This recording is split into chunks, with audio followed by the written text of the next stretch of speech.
a Monseñor Fisichella y a don Jesús Catalá que se incorporen,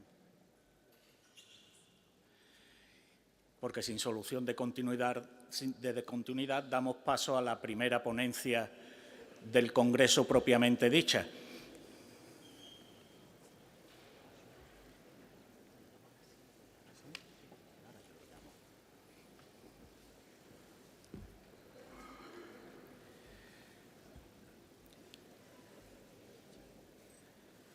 Yo les tengo que confesar que en la visita que realizamos a Monseñor Fisichella cuando iniciábamos a trabajar los trabajos del Congreso, aquello era un verdadero hervidero de actividad.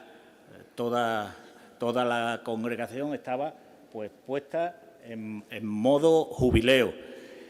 Así que nos trasladará esas experiencias y nos trasladará esas líneas que nos marcó al principio de los trabajos del Congreso. Lo presentará don Jesús Catalá, obispo de Málaga. Don Jesús, cuando usted quiera.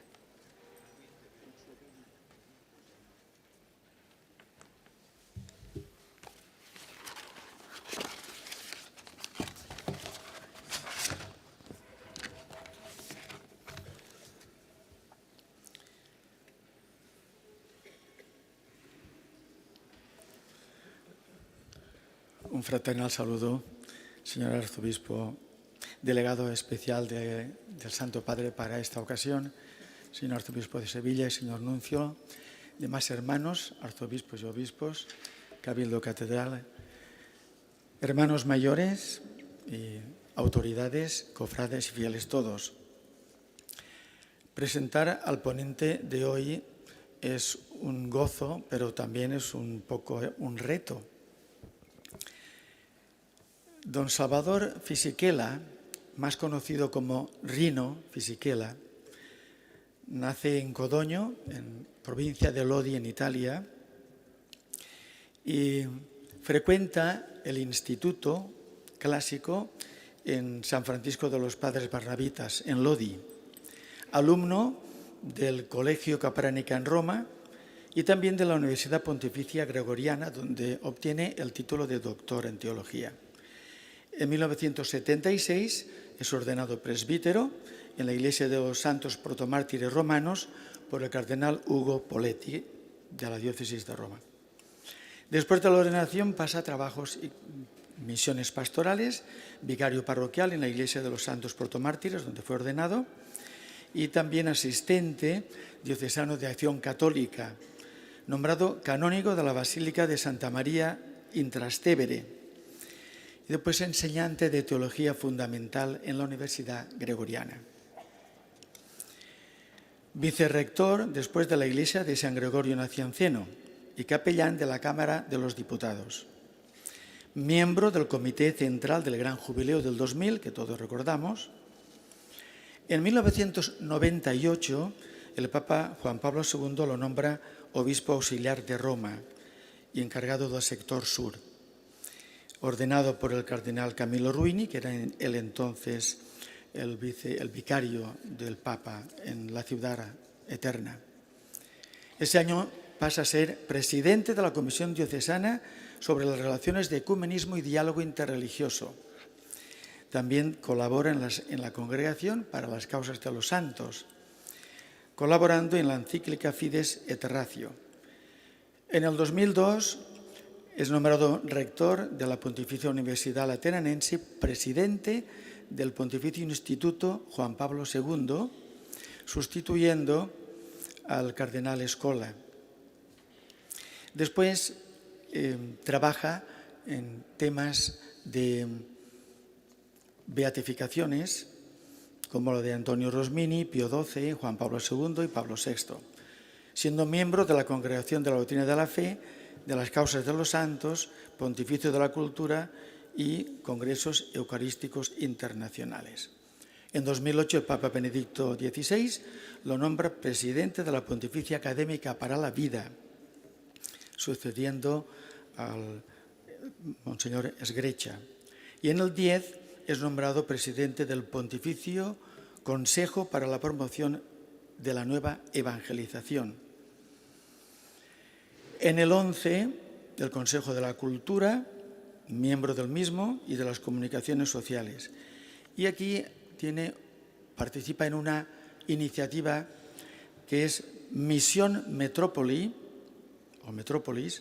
en la que 10 o 12 grandes ciudades de Europa se reúnen para plantear el tema de la evangelización. Participan Barcelona, Budapest, Bruselas, Dublín, Colonia, Lisboa, Liverpool, París, Turín, Varsovia y Viena. Un momento de impulso de evangelización. Y en el 13 es nombrado presidente del Consejo Internacional de Catequesis, que pasa del clero al dicasterio, a la congregación de evangelización. Es colaborador de distintas congregaciones y organismos de la Santa Sede, como buen teólogo, y que es renovado incluso durante distintos quinquenios, que son los que suelen ser nombrados. En el 2022 entra en vigor la Constitución Predicate Evangelium y queda constituido el Dicasterio para la Evangelización. Y después, en el 24, es miembro del Dicasterio para las Iglesias Orientales. Y hace escasamente mes y medio, presenta Luce, que es la mascota del jubileo del año 25, inspirada en el deseo de la Iglesia Católica de vivir en el interior de la cultura pop. Hay que conocer un poco porque nos va a sorprender.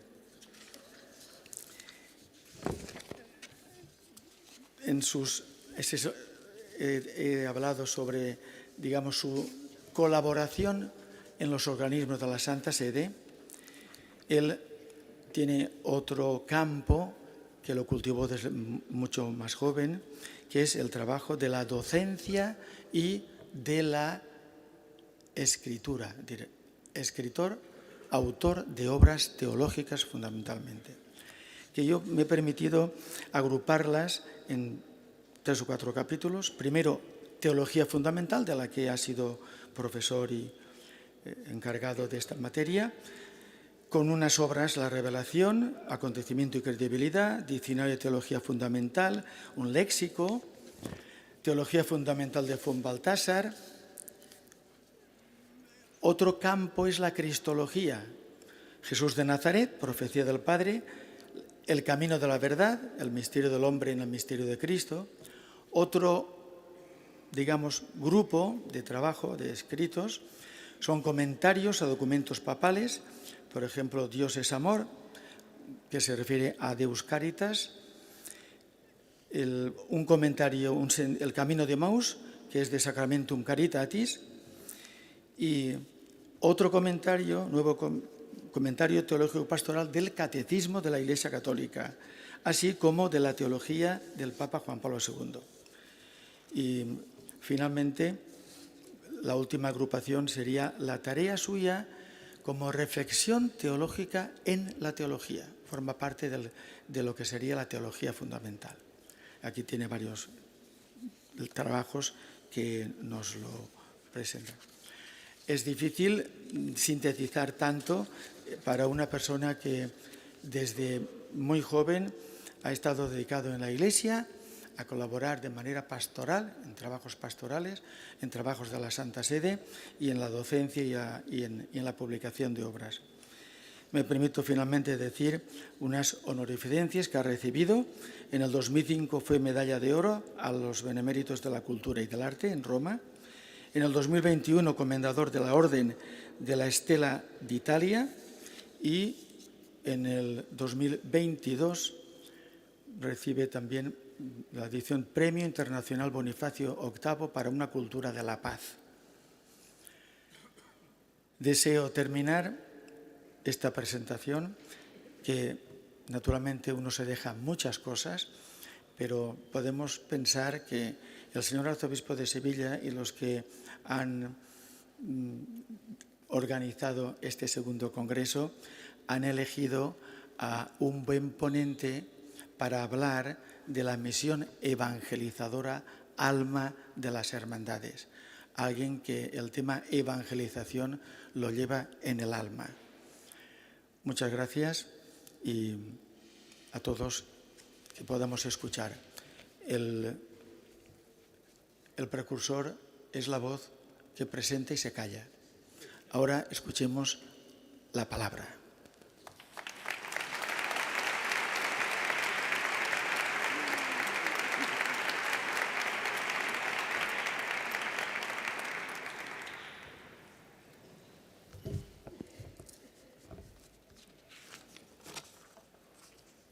Excelencia, señor delegado del Santo Padre, Excelencia, señor nuncio apostólico, excelentísimo arzobispo de Sevilla, queridos hermanos obispos y sacerdotes, autoridades, más simplemente queridos hermanos y queridas hermanas.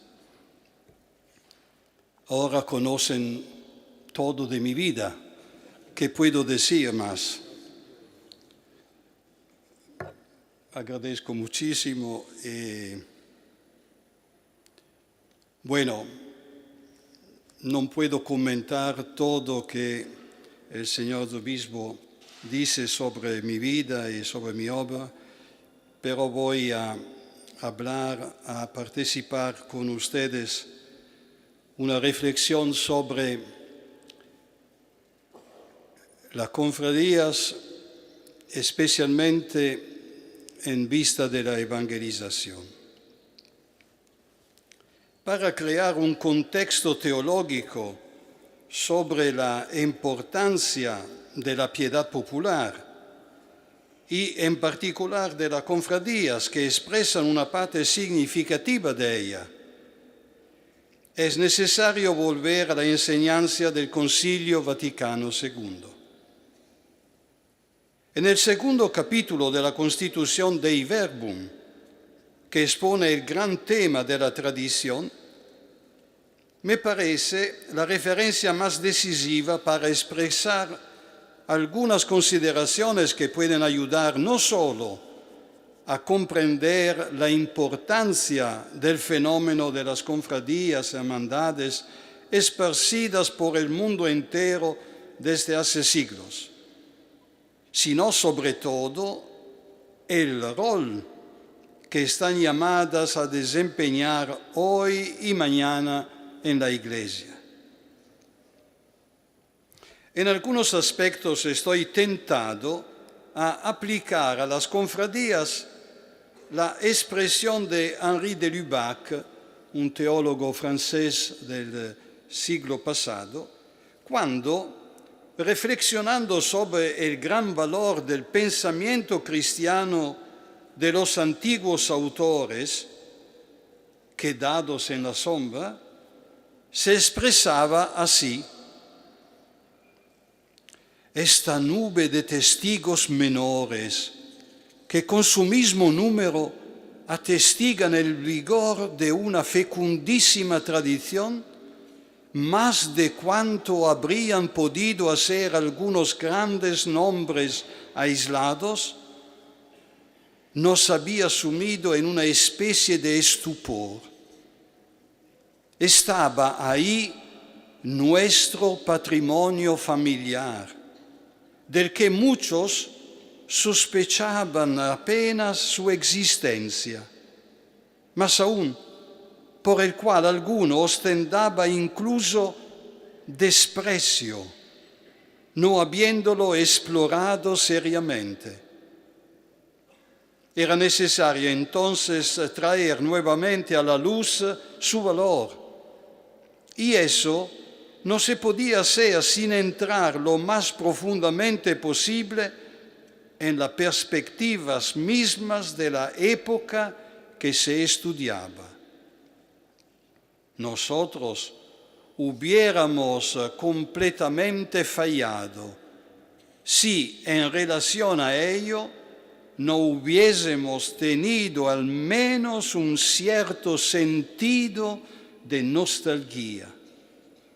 Sin embargo, no se trataba de abogar por un retorno quimérico a sus métodos y a sus esquemas mentales. Hacerlo entrever, inspirar en ellos, de ser posible, el gusto retrospectivo, esta era nuestra ambición.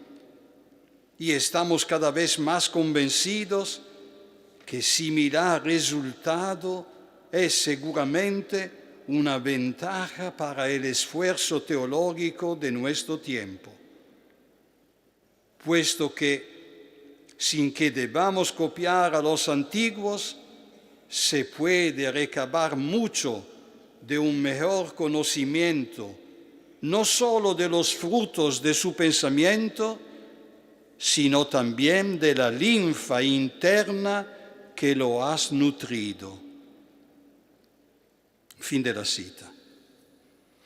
Queridos hermanos, si fuésemos capaces de mirar la historia de las cofradías con estos ojos, que tienen la intención de recordar la riqueza de la tradición del pasado, para hacer más humano nuestro presente, entonces seríamos capaces de su auténtica revaloración histórica y teológica. Las cofradías, hermandades, pertenecen a un pasado que ha marcado nuestra historia de fe. Recuperar el tejido histórico donde nacieron y reconstruir el horizonte eclesial que ha provocado su origen permitiría hacer surgir los motivos que impulsaron su nacimiento y consentiría encontrar las plenas motivaciones para su existencia.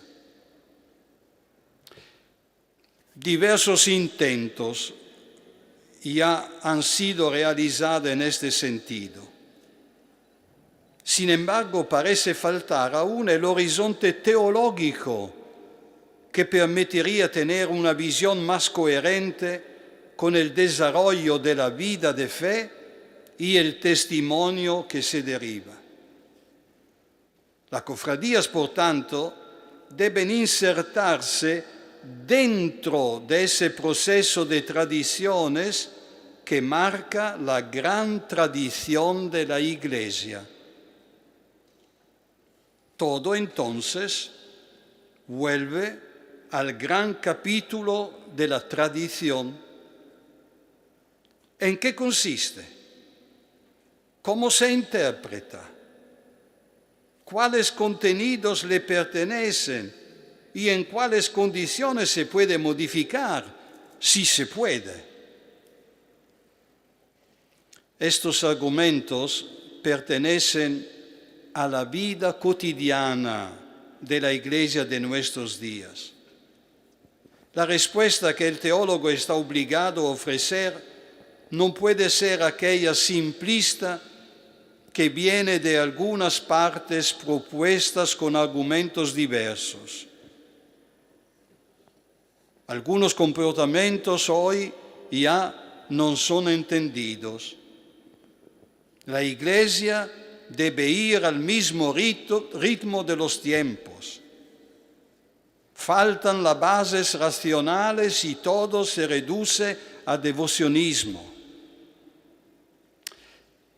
Semejantes expresiones que llevan en ella algo de verdad, pero hacen sonreír porque muestran que poca familiaridad se tiene con la naturaleza de la propia fe, que limitada es la visión que reduce toda la Iglesia solo al occidente y que miopía se esconde al sostener que estos tiempos sean de verdad los mejores.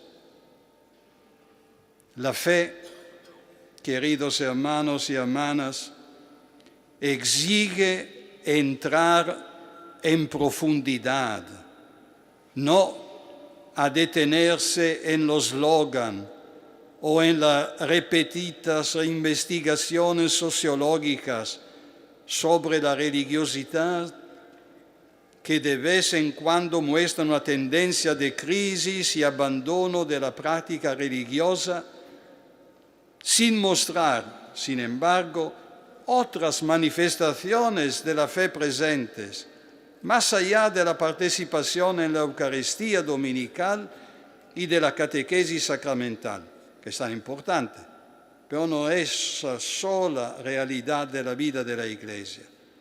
Como decía, es el culmen, es la fuente. Esta consideración puede ser extremadamente útil también para nosotros hoy, cuando se vive la tentación de descartar todo lo que ha marcado el pasado porque es incapaz de responder a las diversas cuestiones que surgen en el presente. Qué gran arrogancia se ha manifestado en los recientes años al constatar que se desechan tradiciones solo porque son fruto de los siglos pasados. Si se tuviese al menos la humildad de retomar el significado que fue puesto en algunos signos, entonces se podría comprender el sentido que impulsó realizarlos. Probablemente este proceso favorecería una comprensión más profunda y nos haría más cautos al clasificar todo demasiado rápido como tradiciones pasadas. No se puede estar movido por sueños nostálgicos de restauración, pero tampoco ceder apresuradamente y privarse de un necesario sentido histórico que favorece la comprensión de las culturas y de cómo se expresan. No es menos imprudente sostener que el pasado no tiene nada que enseñar, ni siquiera a nuestros improvisados maestros del presente. El tiempo escapa, pero la historia permanece. Esta dimensión requiere que haya siempre discípulos dispuestos a escuchar y que estén disponibles a dejarse fascinar por las conquistas realizadas por un periodo histórico. La discontinuidad como regla del progreso no tiene raíces profundas y quererla seguir lleva a la esterilidad. La regla de la continuidad, en cambio, hace fecunda la obra del investigador porque lo introduce en un proceso ciertamente más faticoso, pero necesario para entrar en el espíritu del tiempo y comprender el sentido del movimiento en acto. Regresan llenas de provocación las sabias palabras del filósofo. La tradición es la fe viviente de los muertos. El tradicionalismo es la fe muerta de los vivos. Y supongo que debería agregar hasta qué punto es el tradicionalismo lo que le dan tal mal nombre a la tradición. Es precisamente así quien hoy habla de tradición es etiquetado rápidamente como tradicionalista y ha dejado de vivir. Demasiado instrumental, ingenua esta identificación, por no decir que quienes la realizan tienen una visión míope, a menudo producida por la ignorancia. La tradición es condición de vida, sin la cual no se da futuro. Debería estar bien convencido de esto, al menos los creyentes. Quien tiene familiaridad con la comprensión del misterio es muy consciente de que la misma composición de los textos fundamentales de la fe, como los escritos del Antiguo y del Nuevo Testamento, son en primer lugar el fruto de una tradición oral transmitida de generación en generación. En la época de Internet, todo esto falta. La cultura de lo inmediato está absorbiendo velozmente las categorías tradicionales del espacio y del tiempo para adentrarse en un contexto privado de referencias. La conciencia de ser un misterio para nosotros mismos y parte de un misterio más grande que nos envuelve y que fue expresado en los ritos, en las devociones de los siglos, también a través de obras de gran valor literario y artístico, no conduce al aniquilamiento, sino más bien a descubrir el sentido de esta pertenencia que fascina si se emprende el camino correcto. Evitar las preguntas más significativas que la búsqueda del sentido de la vida impone no es una conquista, sino el colapso de la propia personalidad. Por otra parte, el descubrimiento de los grandes ideales como la justicia, la verdad, el amor, surgen de su común pertenencia al sentido de responsabilidad que tiene necesidad de permanecer vivo en nuestro ánimo y transmitido en los modos más atractivos para permitir a las generaciones futuras acoger al verdadero sentido de la vida. Ahora, no podemos negar que estamos de frente a una nueva cultura. La cultura digital que hace propia la inteligencia artificial evidencia cada día el cambio cultural dentro del cual nos encontramos, mostrando que estamos solo al inicio de un proceso que no conocemos aún y que modificará radicalmente nuestro modo de pensar y actuar. Y por eso aquí se pone el desafío de la evangelización.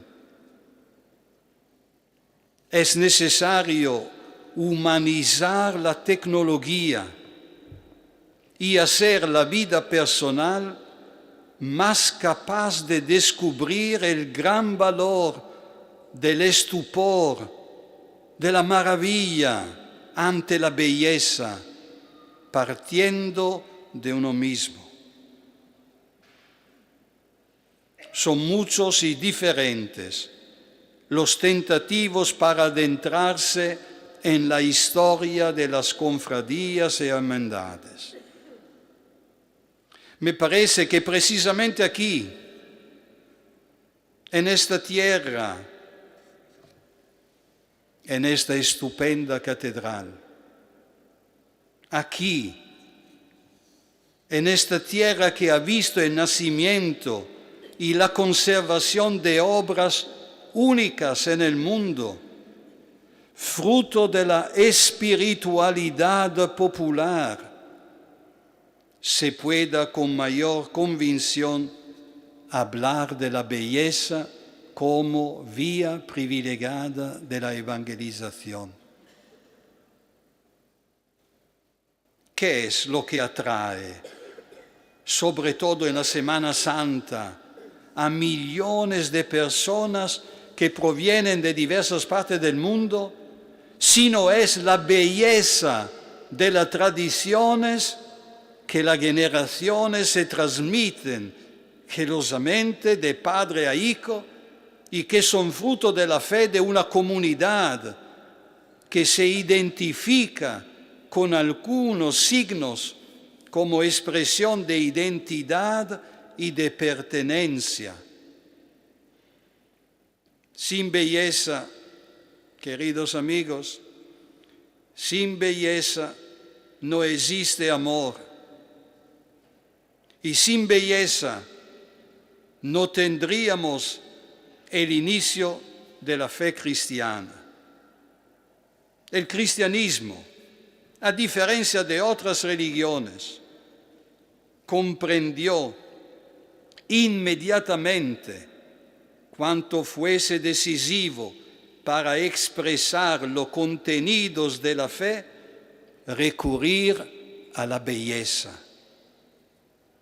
Ella se expresó ante todo en los escritos del Nuevo Testamento. ¿Quién podría negar la belleza de los textos bíblicos que incluso hoy no solo fascinan, sino que provocan la reflexión y la conversión de la vida? La literatura, el arte, la música, el teatro han dado voz en el curso de los siglos a muchas manifestaciones de fe del pueblo de Dios. La belleza corre el riesgo de no encontrar audiencia en ninguna parte. Es una cita que con tono de tristeza el teólogo von Balthasar escribía. Sin embargo, es el término que debe marcar el inicio de la reflexión sobre la fe y el anuncio del Evangelio. Cuando el misterio se revela, lo hace asumiendo la belleza. Me gusta compartir un texto de mi maestro, Ansús von Balthasar, que nos ayuda a entrar mayormente en mérito de la problemática.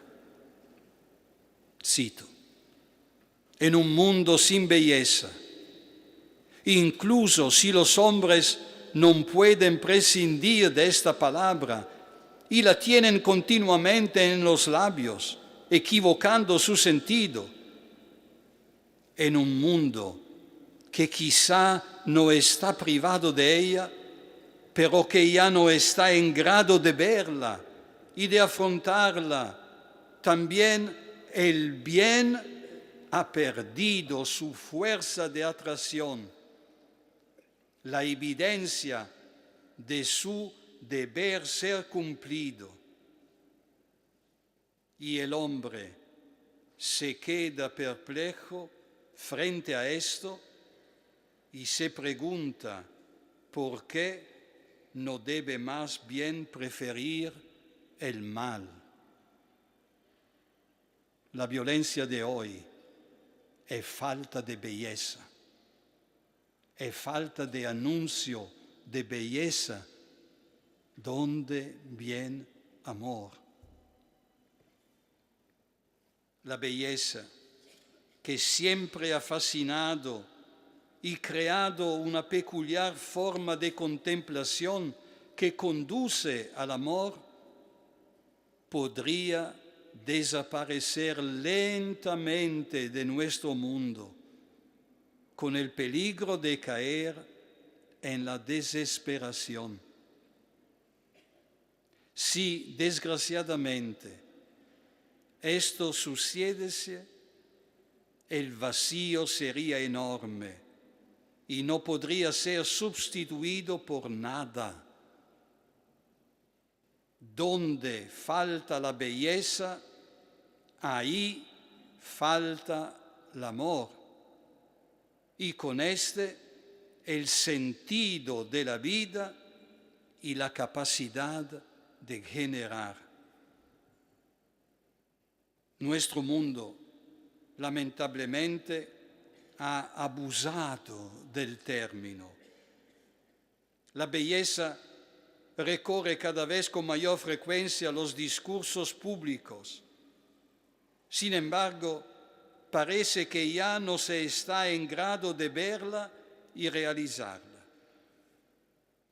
Si la belleza, de hecho, se agota en la corporeidad y ya no se es capaz de suscitar el genio para afirmar su obra que perdura en los años, entonces se cae en lo efímero y en consecuencia se pierde el sentido de la búsqueda de la verdad. Si la fuerza de atracción falta, entonces uno se vuelve incapaz de crear cultura y la vida personal y social se vuelve insípida. Hay tanto en juego que amerita una reflexión común y que asumamos conjuntamente la responsabilidad de anunciar el Evangelio a la luz de la belleza. La belleza nos permite superar la fragmentariedad que domina soberana en la cultura de estos decenios, incapaz de captar la unidad y el fundamento del saber.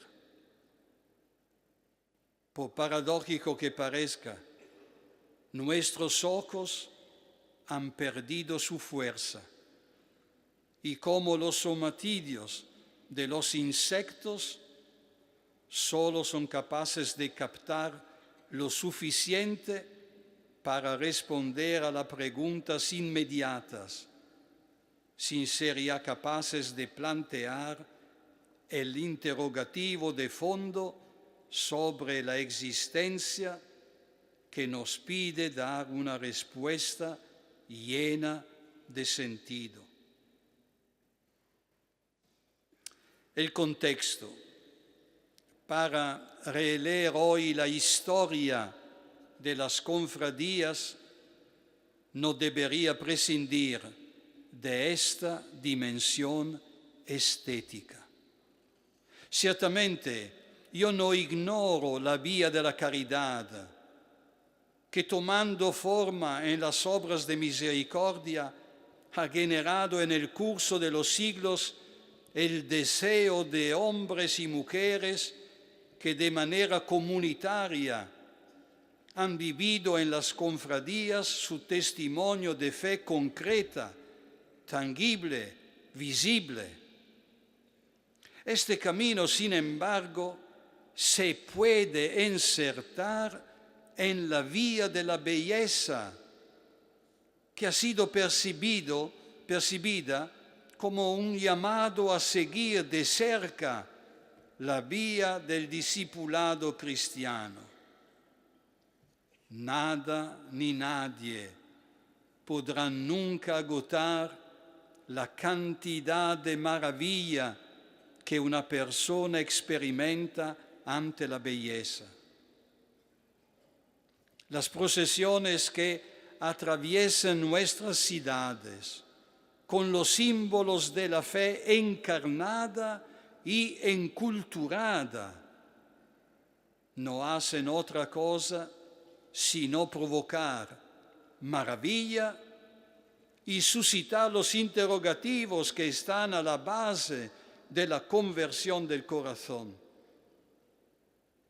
La reacción de serenidad que tantos perciben en las diversas procesiones de nuestras cofradías conduce progresivamente a la contemplación del misterio de la fe y a la necesidad de despertar y reavivar la fe personal.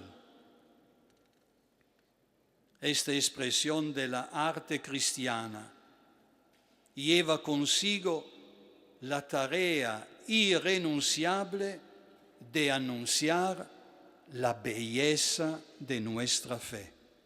Cierto, no olvidamos que a menudo nuestras imágenes expresan el tema del sufrimiento.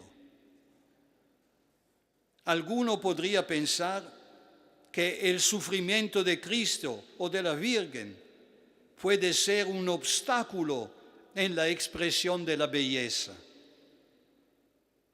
No es así. Desde San Pablo hasta nuestros días, pasando por Santo Agustín, la belleza del crucifijo es un punto de referencia constante.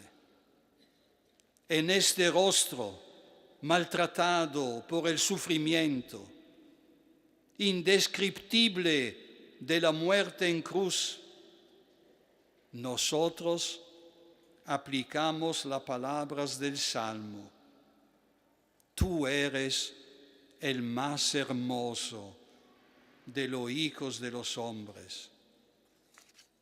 El arte de nuestras cofradías y hermandades ha acogido esta enseñanza y tanto en la representación como en el utilizo de los materiales han dado voz a este misterio de amor.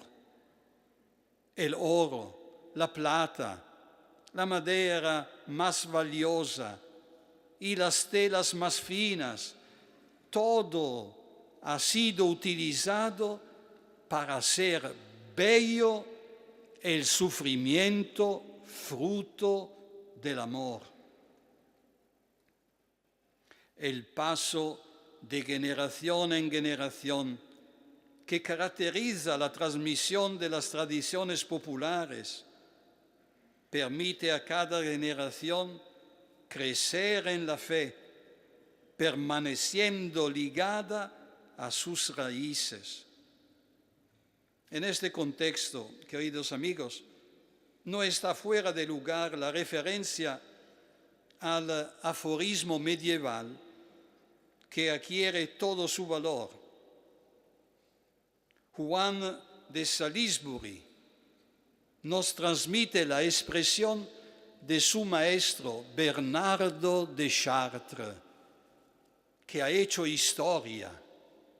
Cito: Bernardo decía que nosotros somos como enanos sobre los hombros de gigantes, de modo que podemos ver más cosas y más lejos que ellos, pero no por la agudeza de la vista o la pose del cuerpo, sino porque somos transportados más en alto y nos elevamos gracias a la grandeza de los gigantes. Fin de la cita.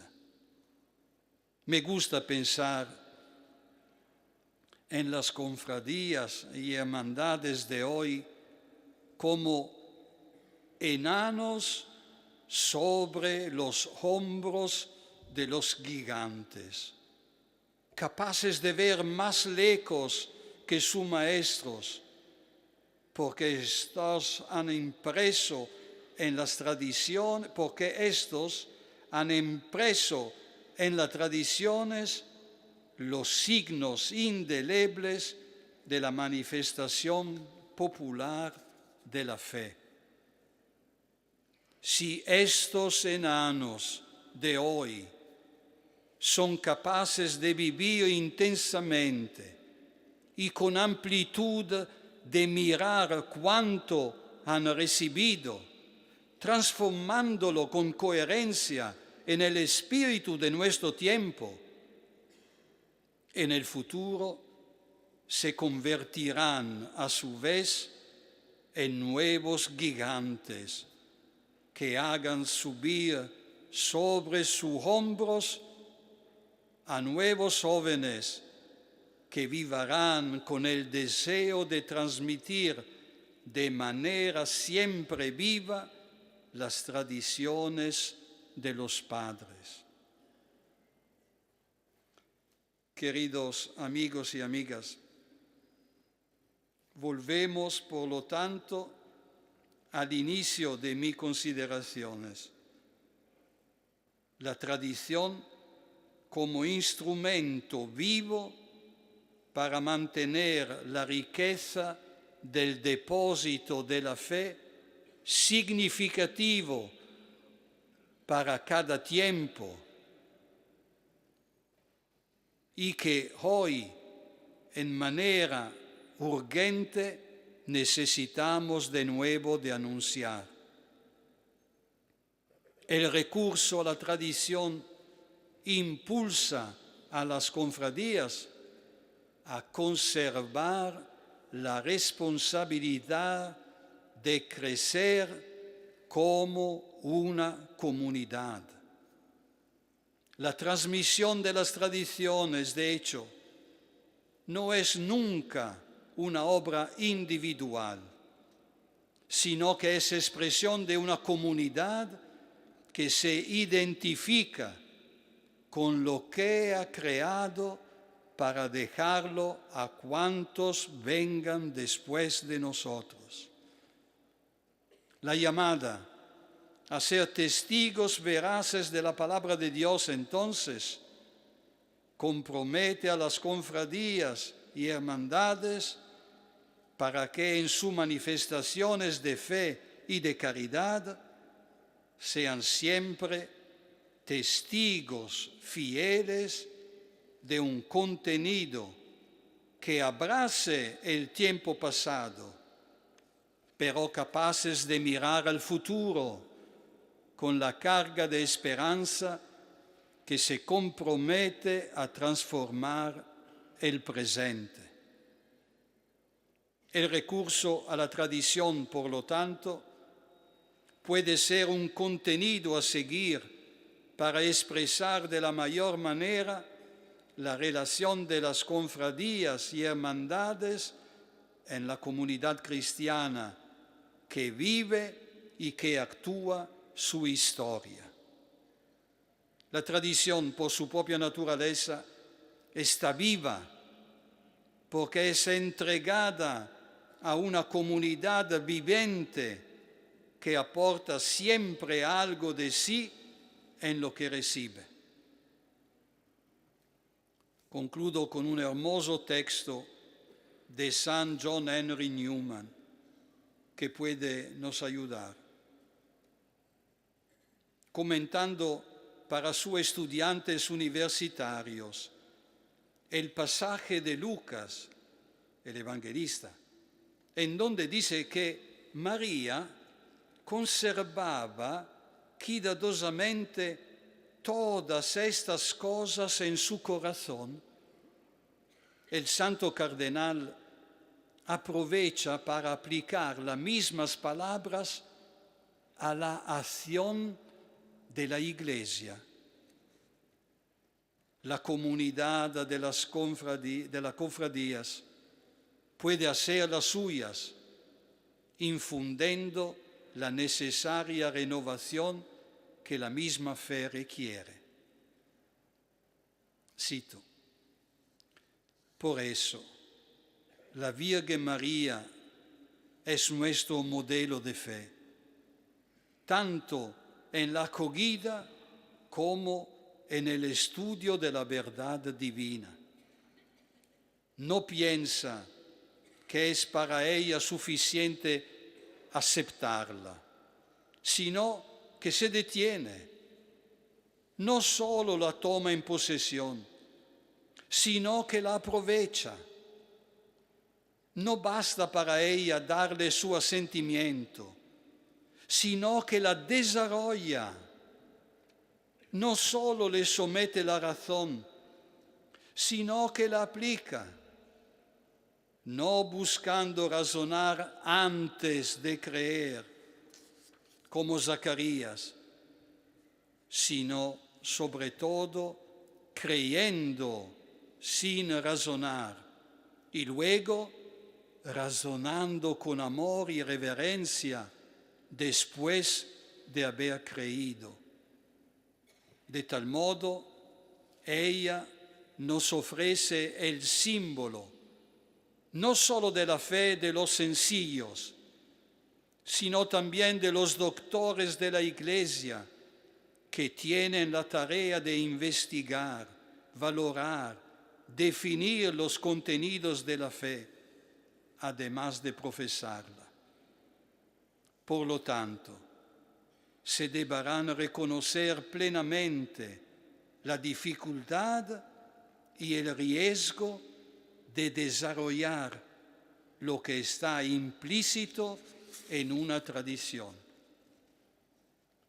Desarrollar los que recibimos de las generaciones del pasado para poder hacer a la generación del futuro un anuncio de verdadera fe. Muchísimas gracias.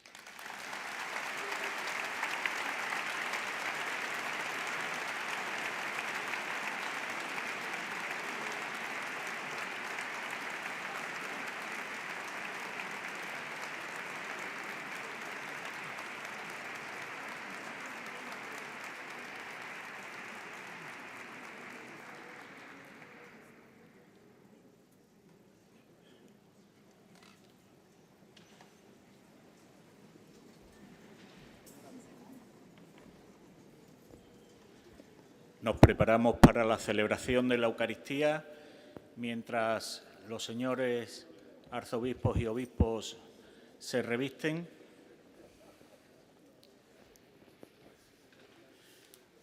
¿Algún aviso? Alguno me ha preguntado si la entrada los próximos días será simplemente con la acreditación que hemos recogido todos. Lo recuerdo a los periodistas que tienen a su disposición la sala de prensa en el arzobispado, y para el acceso mañana por la mañana, a las sesiones de la mañana, tendremos las puertas de San Miguel y del Bautismo, las dos puertas que dan a la avenida.